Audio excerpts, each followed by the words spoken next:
à comprendre le défi que l'Église est face en ce moment où nous traversons des moments que je dirais très difficiles. L'Église a ses défis à relever, mais la bonne nouvelle, c'est que le Seigneur est avec nous. Alléluia. Donc, nous allons ouvrir nos Bibles dans Romains chapitre 10. Et le thème de ma prédication ce matin, c'est « Toi, lève-toi ». Toi, lève-toi. Donc, je vais faire la lecture pour nous dans Romains chapitre 10. Romains chapitre 10, versets 13 à 17. C'est un chapitre que beaucoup ont déjà lu plusieurs fois. Et le Saint-Esprit a bien voulu que je prenne ce texte pour partager avec vous ce que le Seigneur a mis sur mon cœur. Donc, je vais lire pour nous Romains chapitre 10, versets 13 à 17. Car quiconque invoquera le nom du Seigneur sera sauvé. Comment donc invoqueront-ils celui en qui ils n'ont pas cru? Et comment croiront-ils en celui dont ils n'ont pas entendu parler? Et comment entendront-ils parler s'il n'y a personne qui prêche? Et comment y aura-t-il des prédicateurs s'ils ne sont pas envoyés, selon qu'il est écrit? Qu'ils sont beaux les pieds de ceux qui annoncent la paix, de ceux qui annoncent la bonne nouvelle. Mais tous n'ont pas obéi à la bonne nouvelle. Aussi, Ésaïe dit-il, « Seigneur, qui a cru à notre prédication? » Ainsi, la foi vient de ce qu'on entend, et ce qu'on entend vient de la parole de Christ. Amen. Pour ceux qui connaissent l'histoire de l'Église, nous savons que dans le passé, l'Église a été tellement persécutée, les chrétiens étaient tués en public, confrontés à toutes sortes d'atrocités. Soit ils luttaient avec des animaux féroces, ils étaient tués, juste parce qu'on ne voulait pas qu'ils confessent leur foi, juste parce qu'on ne voulait pas qu'ils croient en Jésus. Mais aujourd'hui, nous n'avons plus cette forme de persécution. La persécution de l'Église se situe à d'autres niveaux ou à d'autres angles. Et surtout, aujourd'hui, nous savons que l'Église est face à un défi, n'est-ce pas, face à les différentes croyances que nous avons autour de nous. Et la première, c'est que la Bible est tellement attaquée, plus que jamais dans l'histoire. Parce qu'en fait, nous avons aujourd'hui les moyens de communication très efficaces pour combattre, n'est-ce pas, les idéologies, pour combattre les pensées. Donc aujourd'hui, la Bible est tellement attaquée parce qu'on sait que par la Bible, beaucoup de choses vont se passer. Et le diable est très conscient de ça. C'est pour cette raison, la première des choses qui est attaquée aujourd'hui, c'est la Bible, la parole de Dieu. Et j'écoutais encore l'histoire de quelqu'un qui m'a envoyé un texte où on parlait, n'est-ce pas, de l'Église catholique qui, par son chef, a dit que la Bible est dépassée, n'est-ce pas, la Bible n'a plus sa place qu'elle avait au passé. Non, on a besoin maintenant d'aller à d'autres choses, à d'autres sources pour avoir des croyances. Vous voyez, c'est une assertion très importante et très dangereuse. Si nous mettons la Bible à côté, ça veut dire que nous n'avons plus la foi. Et comme la Bible le dit, n'est-ce pas, dans le verset 17 que nous avons lu ce matin, la foi vient de la parole. Donc si on met la Bible à côté, ça veut dire que nous n'avons plus la foi. Et le diable est conscient de ça. C'est pour cette raison qu'il attaque la Bible. Et malheureusement, beaucoup de chrétiens aujourd'hui ne lisent plus la Bible.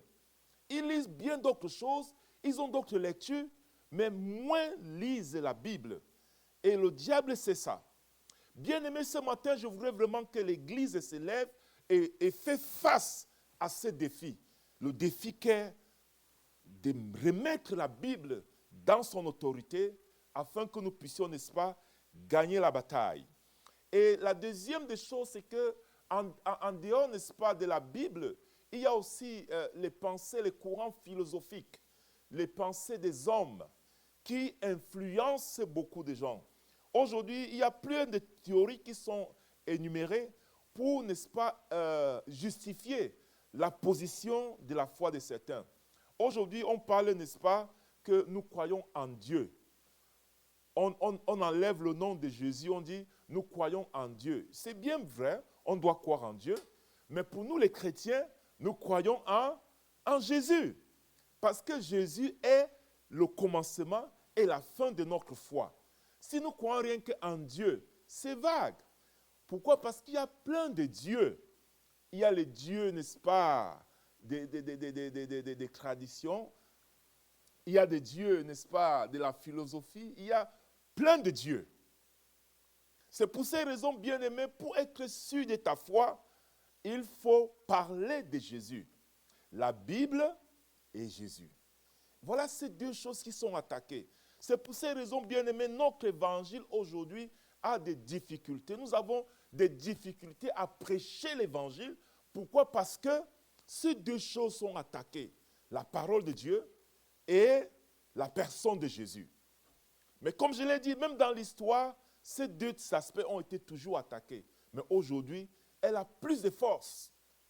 C'est pour cette raison, bien-aimés, c'est un défi pour nous de s'élever et de prêcher l'évangile. Ce matin, je voudrais vraiment encourager notre Église, nos membres, à s'élever et parler de Jésus. Alléluia. Bientôt, nous allons commencer le culte en créole. Le mois prochain, nous allons commencer le culte en personne. Donc, nous allons amener les gens dans l'église pour qu'ils viennent servir et louer le Seigneur ici. Mais si nous n'évangélisons pas, si nous ne prêchons pas l'évangile, nous risquerons d'être déçus parce que les gens ne sont plus très engagés à venir dans l'église. Dans le passé, les gens s'asseyaient ou les pasteurs s'asseyaient dans l'église dans l'espoir de voir les gens venir, n'est-ce pas, entrer dans l'église pour écouter la prédication. Cela n'est plus possible, bien-aimés. Aujourd'hui, l'église doit se lever et prêcher l'évangile. C'est pour ces raisons, la Bible nous dit clairement, le texte que nous venons de lire ce matin, face à ces défis, face aux défis auxquels, n'est-ce pas, l'Église est confrontée, nous devons se lever et évangéliser. J'ai pris la décision, chaque semaine, de prêcher au moins à 2 personnes l'évangile. Au moins à 2 personnes. 2 personnes doivent écouter la parole de Dieu. Nous sommes l'église de la bonne nouvelle. Et c'est pour ces raisons, la Bible dit ici, là, comment les gens pourront-ils être sauvés s'il n'y a pas de gens pour prêcher la bonne nouvelle? Et la Bible dit, comment pourront-ils, n'est-ce pas, écouter s'il n'y a pas de gens qui sont envoyés? Bien-aimé, le défi est là. J'ai pris la résolution de prêcher à 2 personnes au moins chaque semaine. Cette semaine passée, ou du moins cette semaine qui est en train de s'achever, j'ai prêché à une dame l'évangile. Et je lui parlais de Jésus. Et elle me pose la question en disant, qui est Jésus? Je lui dis, Jésus, c'est le Sauveur. Jésus, c'est celui qui donne la vie. Jésus, c'est celui qui nous relie au Père. Du moins, j'ai pris du temps pour lui parler de l'évangile. Et je lui ai dit, Jésus est celui qui est mort sur la croix pour tes péchés. Si tu te présentais à Dieu tel que tu es, tu n'auras pas du crédit. Mais à cause de Jésus, tu as le privilège de venir en présence de Dieu et de parler avec Dieu. Donc Jésus est important dans ta vie. Et cette femme, après avoir parlé, n'est-ce pas, de Jésus à cette femme, elle me dit, vous savez, monsieur, Jésus est dépassé. Il y a des choses plus importantes que Jésus. Moi, je fais de l'argent et avec mon argent, je me suffis. Je n'ai pas besoin de quelqu'un. Avec mon argent, je peux m'offrir la nourriture que je veux. Avec mon argent, je peux voyager. J'ai une très belle maison. J'ai tout ce que je veux. Je n'ai pas besoin de ton Jésus. Ah bon? Vous voyez, cette dame, pendant que je causais avec elle, elle se focalise sur le bien matériel, l'argent, les maisons, le voyage. Elle diminue Jésus par rapport à cette chose-là. Et comme je vous l'ai dit, l'Église aujourd'hui est confrontée à ce défi-là. Beaucoup n'acceptent pas Jésus parce qu'ils se disent, mais est-ce que Jésus va payer mes factures? Est-ce que Jésus va me donner de l'argent? Est-ce que Jésus, on voit Jésus en termes de ce que nous allons recevoir, en termes du matériel. On ne voit pas Jésus qui nous donne la vie éternelle. Et pour conclure la conversation que j'avais avec cette femme, je lui ai dit, Madame, je suis prêt à vous donner plus encore de l'argent que vous en avez. Je suis prêt à vous donner des millions. Je suis prêt à vous donner autant de maisons que vous voulez. Mais je vais vous demander une seule chose. Est-ce que vous êtes prête en échange à me donner votre vie? Elle n'a pas répondu. Ouais, les gens sont plus focalisés aux choses qui n'ont pas de valeur par rapport à celui qui donne la vie. C'est pour ces raisons, bien-aimés, nous avons un grand défi à prêcher l'évangile. C'est rien que l'évangile qui peut sauver. C'est rien que l'évangile qui peut libérer. C'est rien que l'évangile qui peut apporter la vie. C'est rien que l'évangile qui peut transformer. C'est pour ces raisons, bien-aimés, nous devons prêcher l'évangile. L'évangile signifie quoi? C'est que Jésus est mort sur la croix. Il est mort pour ton péché. Et si tu confesses ton péché, Jésus est prêt à te pardonner. Et il est prêt à te donner non seulement une nouvelle vie en lui, mais il va te donner une vie éternelle. C'est ça l'évangile. Rien d'autre, très simple. Jésus est mort pour ton péché. Accepte-le dans ta vie. Et si tu l'acceptes, tu as la vie éternelle. C'est ça l'évangile. C'est pourquoi Jésus dit, cherchez premièrement mon royaume et ma justice, et le reste vous sera donné par-dessus. Je ne refuse pas que Jésus peut te donner de l'argent ou des maisons, mais ce qui est plus important, c'est ta vie, la vie en Christ. C'est pour ces raisons, quand nous lisons ce texte ce matin, il y a plusieurs questions que nous pouvons nous poser. Comment pouvons-nous changer le cœur de ceux qui sont accrochés au monde? Quand je dis au monde, c'est-à-dire les biens matériels, l'argent, le matériel.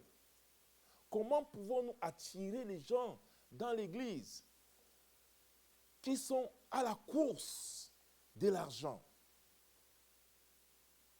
Et nous sommes dans un pays capitaliste où même le dimanche, les gens travaillent jour et nuit. Ils sont fatigués.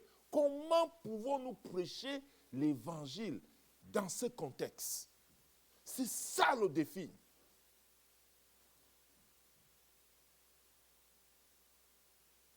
Bien-aimé dans le Seigneur, Jésus regarde sur toi et il te dit, lève-toi et va.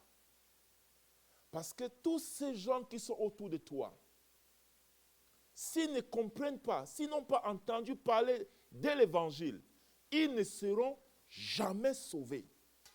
Ils ne parviendront jamais au salut. Jamais. Nous avons ce défi-là. C'est pour cette raison, la première des choses que nous devons faire, c'est au lieu de croire aux idéologies, nous devons croire à la parole. C'est pour cette raison, la parole est le centre de notre évangile. La parole de Dieu.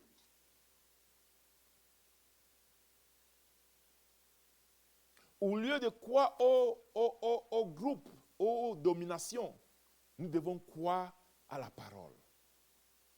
Rien que la parole. La parole transforme. Je connais l'histoire de Martin Luther. Je crois que tous connaissent ça. Martin Luther était un prêtre. Il était prêtre dans l'Église catholique et il était vraiment dévoué dans le service. L'histoire raconte qu'il faisait beaucoup de sacrifices. Parfois, il montait des escaliers à genoux parce qu'il était sûr qu'en le faisant, il va plaire à Dieu. Il passait des jours et des jours sans manger, faisant des sacrifices. C'était bien, mais ce n'était pas l'essentiel. Un jour, pendant que cet homme était en train de lire la Bible, c'est pourquoi je reviens encore sur la parole. Pendant qu'il était en train de lire la Bible, ce n'était pas les doctrines qui l'entouraient. Il lisait la Bible. Et dans Romains chapitre 1, ce verset a bouleversé sa tête. Le juste vivra par la foi.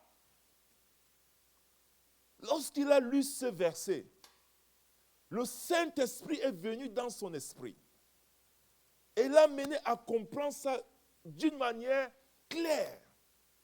C'est pourquoi, bien aimé, la parole est une sémence. Lorsqu'on sème la parole, même si la personne est incrédule, cette personne va croire. Dieu va commencer à travailler dans sa vie. Martin Luther, pendant qu'il était en train de lire ce verset, ça a bouleversé sa vie. Quelqu'un qu'on ne pouvait pas imaginer, qui était assis dans un système. Voilà, sa vie est transformée. Je me rappelle, je crois que j'avais donné cette histoire ici. Il y avait une campagne d'évangélisation et on utilisait les baffles. Le prédicateur prêchait et il y a une personne qui venait à passer, n'est-ce pas, devant l'endroit où la campagne se tenait. Et cette personne, après qu'il ait donné sa vie à Jésus, témoigne. Il dit qu'au moment où il voulait passer dans cet endroit, parce qu'il ne voulait pas entendre parler de Jésus, il a fermé ses oreilles pour passer. Et il a fermé ses oreilles et il avance, pensant qu'il était très loin de l'endroit où l'évangélisation se tenait. Il a donc enlevé ses mains de ses oreilles. Malheureusement pour lui, au moment où il enlève les mains de ses oreilles, c'est là où le prédicateur était en train de prêcher. Il parlait de l'évangile, de croire au Seigneur Jésus et tu seras sauvé. Cette parole est entrée dans ses oreilles. Et ça a commencé à bouleverser la vie de cette personne. À bouleverser sa vie. Il ne pouvait pas dormir. Il dit, je vais rentrer là où on prêchait cet évangile. Dans la campagne. Et c'est là qu'il est venu là donner son témoignage. Il est devenu chrétien. J'ai suivi l'histoire de Billy Graham, l'un des plus grands évangélistes. Lorsqu'il parle de sa conversion, lorsque le prédicateur du jour a prêché la parole, Billy Graham était le seul qui a écouté cette parole ce jour. Et ça a transformé sa vie. Lui-même, il est devenu un évangéliste. Bien-aimés, nous devons s'aimer la parole. Pas nos idéologies, pas nos pensées. La parole de Dieu. La parole est une sémence. Lorsque nous sémons cette parole dans le cœur des gens, ça va porter la transformation. Toutes ces idéologies que les gens ont vont tomber. Paul lui-même, la Bible dit qu'il était zélé pour détruire l'Église. Il avait un zèle fou. Mais lorsqu'il a écouté la parole, Jésus lui parlait. La vie de Paul a été transformée.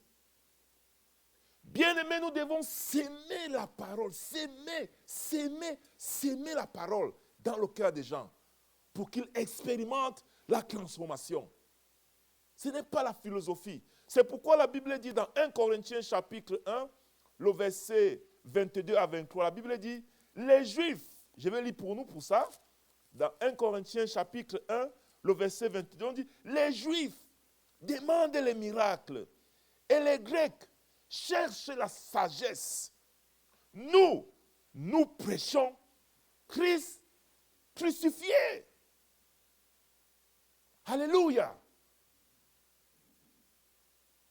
Ce n'est pas les miracles qui apportent la transformation. Ce n'est pas la sagesse, la philosophie, les raisonnements, les disputes. Ce n'est pas ça qui va transformer la vie de quelqu'un. C'est Christ crucifié. Jésus est mort sur la croix pour tes péchés. Prêchez l'évangile. Une église qui ne prêche pas l'évangile ne peut pas espérer à connaître une croissance. Et si elle a une croissance sans prêcher l'évangile, ce n'est pas une église équilibrée. Parce que n'importe quand les gens peuvent partir, ils peuvent venir. C'est une cour. Mais une église qui est basée sur l'évangile, prêcher la bonne nouvelle, les gens qui vont venir à Christ, ils seront bâtis. C'est le commencement de la vie chrétienne. Bien-aimés, nous devons prêcher l'évangile. La bonne nouvelle, c'est que nous sommes l'église de la bonne nouvelle. The Good News Baptist Church.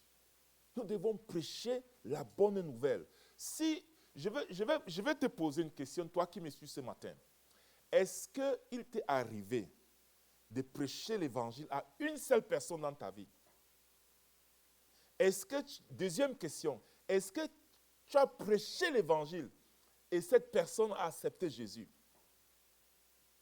Troisième question, quand tu as prêché l'évangile à cette personne, est-ce que cette personne est venue à Christ et elle est devenue chrétienne aujourd'hui et elle prêche aussi l'évangile?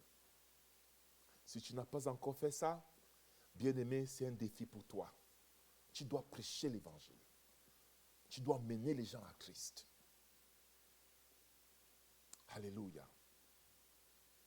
Et c'est très important le texte que nous venons de lire, parce que c'est autant de questions. Il dit, car quiconque invoquera le nom du Seigneur sera sauvé. Mais le problème, c'est que, comment ils vont invoquer le nom du Seigneur s'ils n'ont pas cru? Deuxième question, comment ils vont croire si personne, ils n'ont pas entendu parler de ça? Quatrième question, comment ils vont entendre parler si quelqu'un n'a pas prêché? Bien-aimés, nous devons prêcher l'évangile. Si nous avons la pensée que les gens vont venir à Christ par eux-mêmes, nous avons perdu la bataille. Nous allons gagner la bataille en prêchant l'évangile. Mourir pour l'évangile. Et je suis très content aujourd'hui parce que, comme je vous l'ai dit, nous n'avons pas besoin d'aller en Afghanistan et être tués parce qu'on est chrétien chez les musulmans, parce qu'on prêche l'évangile. On peut utiliser tous les moyens aujourd'hui, les réseaux sociaux. Tu peux envoyer les textes. Jésus t'aime. Jésus veut te sauver. Jésus t'aime. Jésus est Seigneur. Les gens doivent écouter cette parole. Et ils vont venir à Christ. J'ai vu quelqu'un, j'étais en train de conduire sur la route d'Atlanta. J'ai vu, je ne sais pas si c'est une église ou c'est quelqu'un, les tableaux publicitaires, ce sont des grands tableaux. On dit available. Tu dois payer une somme d'argent pour mettre la publicité et ça coûte vraiment de l'argent. Alors j'ai vu un tableau publicitaire. Sur ce tableau-là, on avait mis Jesus save. Oh my God! Jésus sauve. Quelqu'un a investi de l'argent juste pour mettre un message disant Jésus sauve. Et je suis persuadé qu'il y a des gens qui ont été déjà sauvés. Juste en voyant ce message-là, Jésus sauve. Quelqu'un qui écoute ça, il va expérimenter quelque chose dans sa vie. Bien-aimés, nous devons prêcher l'évangile. Il y a une urgence de se lever. Lève-toi et va. Il y a une urgence. Parce que la Bible dit que les âmes sont perdues. Chaque jour, des gens meurent sans Jésus. Imagine-toi quand quelqu'un meurt sans Jésus là où il va. Bien-aimés, nous avons une urgence à se lever. Pas forcément parce que les gens vont venir à l'église.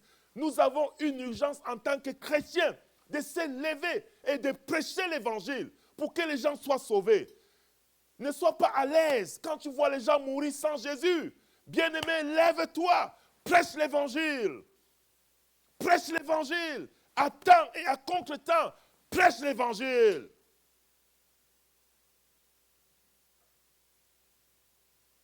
Je suis toujours content quand mon épouse me donne les témoignages, c'est qu'elle vit à l'hôpital. Vous voyez, à l'hôpital, le pasteur n'est pas là-bas. Mais il y a des gens qui sont en train de mourir. Et elle me dit, chaque fois, elle a l'occasion de prier avec quelqu'un pour que cette personne donne sa vie à Jésus. J'ai dit, gloire à Dieu, que le Seigneur continue à te soutenir. Et j'encourage toutes mes sœurs qui sont nurses dans notre église de prêcher l'évangile à l'hôpital. Il y a des gens qui sont en train de mourir là-bas sans Jésus. Il y a l'urgence.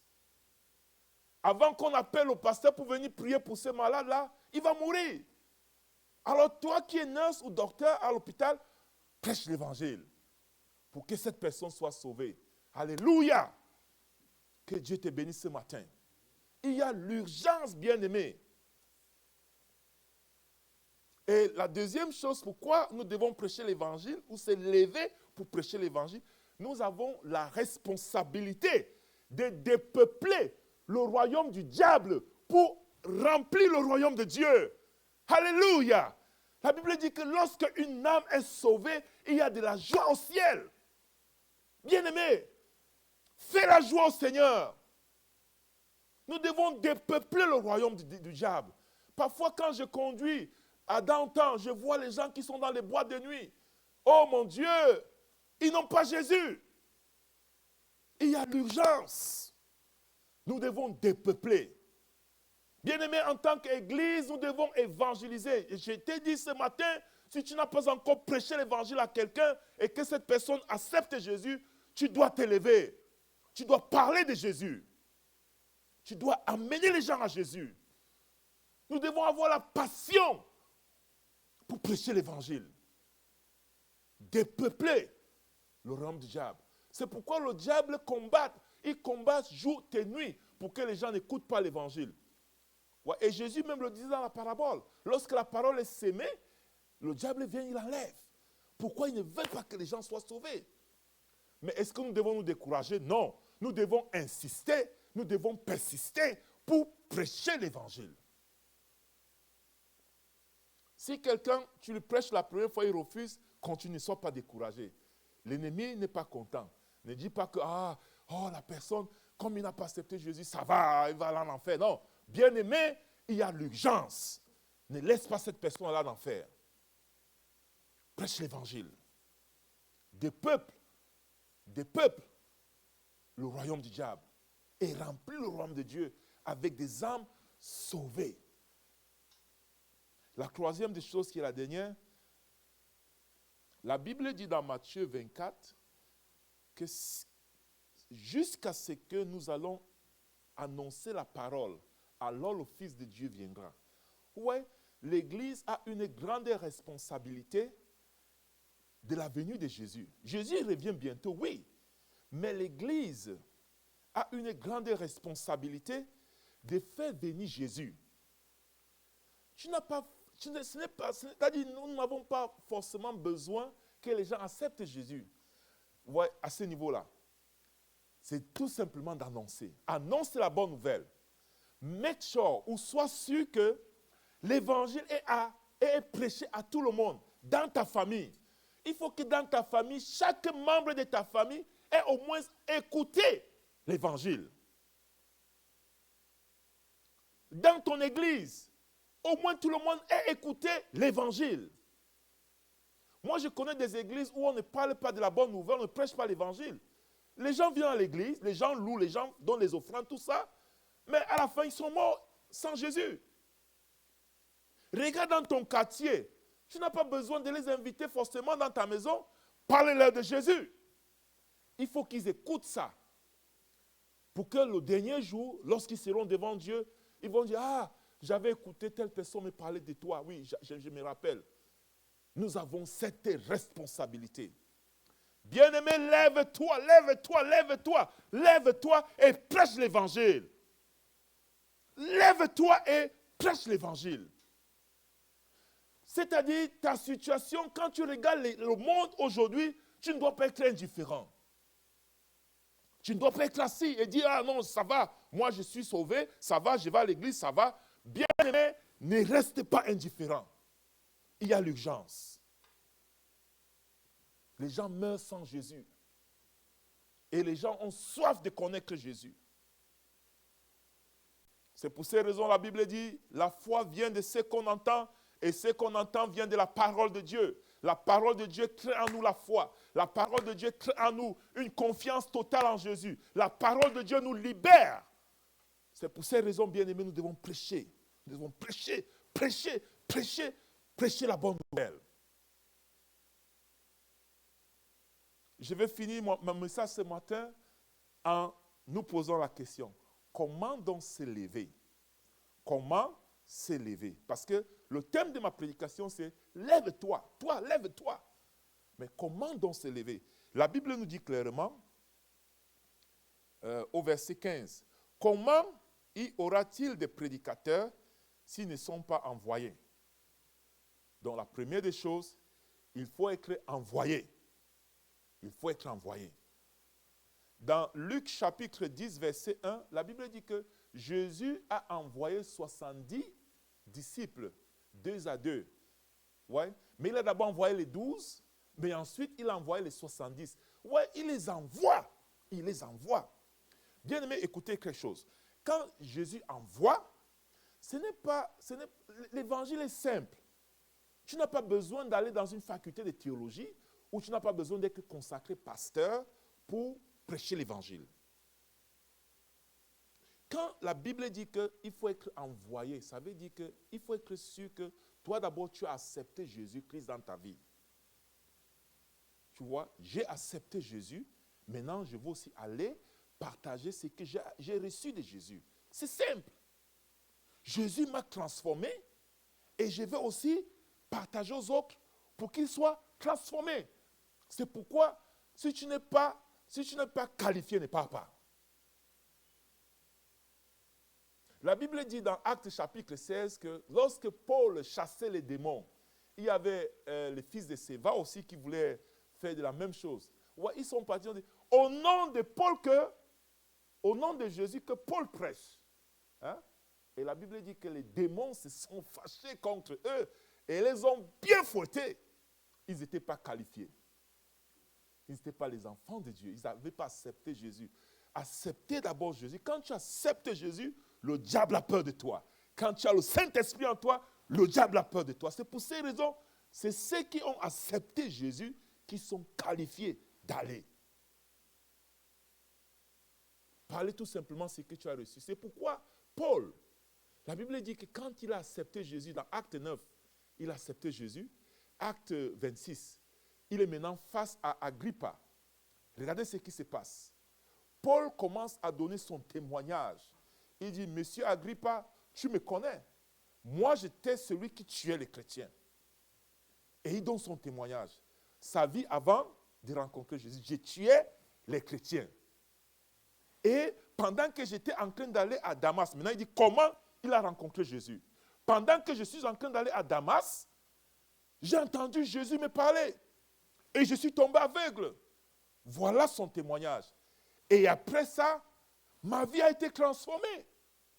C'est de ce Jésus-là que je suis en train de te parler, Agrippa. Agrippa regarde comme s'il dit, mais Paul, on sait que tu es très intelligent, mais tu deviens fou. Ouais, c'est pourquoi je dis que l'évangile est une folie pour les Juifs et pour les Grecs. Pour ceux qui ont la connaissance, la philosophie. Ils ont vu que mais Paul était un philosophe, Paul était un érudit dans la connaissance. Mais il parle d'un évangile simple. J'étais persécuteur de l'Église. Et après, Jésus, je l'ai rencontré. Après, Jésus a changé ma vie. Je ne suis plus persécuteur. Voilà la transformation. Et quand Agrippe voit ça, il dit, mais vraiment, Paul, donc tu vas aussi me faire devenir, verset 28, acte 26, verset 28. Agrippe a dit, hé Paul, donc tu vas aussi me faire devenir chrétien. Vous voyez, quelqu'un qui a expérimenté Jésus. Tu n'as pas besoin d'avoir toutes les théories, ceci. J'étais pécheur, voilà comment j'ai rencontré Jésus, voici ce que Jésus a changé dans ma vie. Et c'est de ça que je te parle. Aujourd'hui, les gens ne veulent pas accepter l'évangile parce que nous disons ce que nous ne sommes pas. Nous disons ce que nous ne faisons pas. C'est pourquoi quand les gens voient ça, ils ne sont pas persuadés de suivre Jésus. Lève-toi et va. C'est celui qui a expérimenté Jésus. J'étais fornicateur et un jour, Jésus m'a changé. Maintenant, je ne suis plus fornicateur. J'ai commetté l'adultère. Chaque fois, j'étais avec d'autres femmes. Mais un jour, j'ai entendu parler de Jésus. Jésus m'a changé. Je ne suis plus adultéraire. Voilà, transformation. J'étais voleur. Je volais toujours. Mais un jour, on m'a parlé de l'évangile. Et j'ai compris que le vol n'est pas bien. J'ai changé. Et là, tu peux prêcher aux autres. Et ils vont venir à Christ. C'est ça, la bonne nouvelle. Alléluia. Et comment, comme j'ai dit, comment s'élever donc? Il faut être envoyé. Et je vous ai dit, être envoyé, c'est toi-même, il faut d'abord que tu acceptes Jésus et tu partages aux autres ce que tu as accepté. Et la deuxième des choses, c'est de prêcher la parole vivante. Prêcher la parole vivante. Deuxième chose, prêcher la parole vivante. Ne prêche pas tes idées, ne prêche pas ta religion. Il y a des gens, quand ils partent prêcher, chez nous, dans notre église, la Good News Baptist Church, ce n'est pas Good News Baptist Church. Prêche la parole. Alléluia. Prêche la parole. Christ crucifié. Christ m'a changé. Christ m'a transformé. Prêche la parole. Je ne croyais pas que la parole pouvait me transformer, mais j'ai compris que cette parole me transforme. Prêche la parole. J'étais pécheur, Jésus m'a sauvé du péché. Maintenant, je suis chrétien. Et je crois en la parole. Je crois en ce que la parole de Dieu dit. C'est pour ces raisons, Martin Luther, c'est la parole qui l'a transformé. Ce n'est pas la religion. Alléluia. C'est la parole qui l'a transformé. Même quand les autres prêtres se sont levés pour dire, mais Luther, mais qu'est-ce qui ne va pas? Est-ce que tu as perdu la tête? Le juste vivra par la foi. Il croit. Il croit. Prêcher la parole. Rien que la parole va transformer. Et la dernière des choses, c'est faire croire. Nous ne forçons pas des gens à croire, mais nous pouvons les amener à croire. Je vous donne l'histoire, n'est-ce pas, de Paul. Paul a amené Agrippa à croire, tout simplement en donnant son témoignage. Il a donné son témoignage, Agrippa regarde comme s'il dit, hey, Paul, donc tu vas aussi me faire devenir chrétien. On ne force pas. Quand on voit, on peut suivre. Ces gars-ci-là, ils étaient venus dans le quartier, on volait ensemble, on mentait ensemble. Mais quand je vois sa vie maintenant, il y a une transformation. Je te dis, bien aimé, les gens vont te suivre. Alléluia. Et je connais cette personne. On vivait dans la fornication ensemble. Je le connais très bien. Il ne pouvait pas passer une semaine sans aller dans les bois de nuit. Mais aujourd'hui, il y a une transformation. Je crois qu'il y a quelque chose qui s'est passé dans sa vie. Je veux le suivre. C'est ça, amener les gens à croire. C'est pourquoi, bien aimés, nous devons nous lever. Nous lever, l'Église a un défi. La parole de Dieu est menacée. La conception de l'Église est menacée. L'idéologie de Christ. Mais nous devons nous lever. Prêcher l'Évangile. L'Évangile est simple. Ce que Jésus a fait dans ta vie, partage-le aux autres. Et tu vas voir les vies venir à Christ. C'est la prière que j'ai pour notre Église Et surtout pour le culte qui va bientôt commencer en créole, le mois prochain, nous voulons remplir toute cette place-ci avec des âmes sauvées pour Christ. Alléluia. Que Dieu vous bénisse ce matin. Seigneur, nous voulons te rendre grâce et te bénir pour ta parole, parce que tu es le Dieu qui transforme, tu es le Dieu qui bénit. Seigneur, après avoir écouté ta parole ce matin, nous voulons nous lever, Seigneur, pour parler de toi. Nous lever, Seigneur, pour témoigner de ton amour dans nos familles, autour de nous, dans nos lieux de travail, Seigneur. Il y a plein d'âmes qui meurent sans toi. Seigneur, je prie que ton esprit nous aide à témoigner de ton amour et que les âmes soient sauvées pour ton royaume, Seigneur. Nous voulons dépeupler, Seigneur, le royaume du diable, Seigneur, pour remplir ton royaume avec des âmes, Seigneur, sauvées. Merci parce que tu écoutes notre prière ce matin. Et nous voulons aussi te prier pour notre Église. Continue à la fortifier, Seigneur, et à permettre qu'elle expérimente la croissance. Au nom puissant de Jésus-Christ de Nazareth, j'ai prié. Que la grâce de notre Seigneur Jésus-Christ, l'amour de Dieu le Père et la communion du Saint-Esprit soient et demeurent avec chacun de vous. Amen.